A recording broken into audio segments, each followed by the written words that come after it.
מאפשר לכם לדעת איזה, נגיד אתם עוסקים בתחום שלכם, אוקיי? נגיד עיצוב פנים, אוקיי? ואני רוצה לדעת איזה אייטמים, כתבות, מאמרים הכי הרבה שותפו ברשת.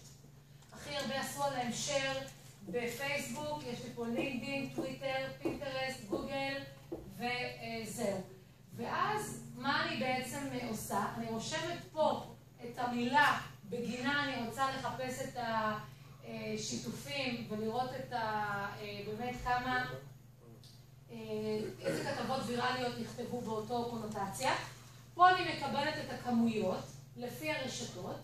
פה אני בוחרת מתי זה, כאילו מבחינת זמן, ב-24 שעות האחרונות, בחודש האחרון, בשנה האחרונה.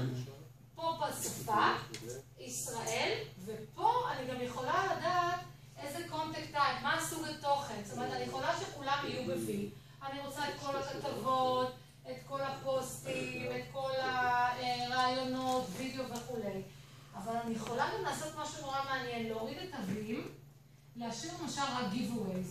giveaways זה לראות בעצם נגיד מתנות, כל מיני דברים שאנשים רוצים לקבל, אוקיי? ואז להבין איזה דברים אני יכולה לתת כערך או כמשהו כטיזר כדי למשוך אנשים לשתף. הרעיון הוא פה לשתף ברשת.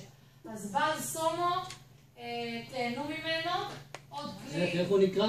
באז סומו. אוקיי? אז אם אני אבחר פה...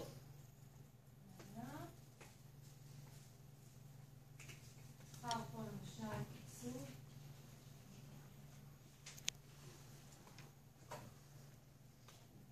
בחודש האחרון. אז הנה, עיצוב פנים בחודש האחרון. אז בלוג, שימו לב, אנחנו נדבר על בלוגים. הצצה לווילה משפחתית בתל אביב. אז קודם כל הנושא, אני יכולה פה להבין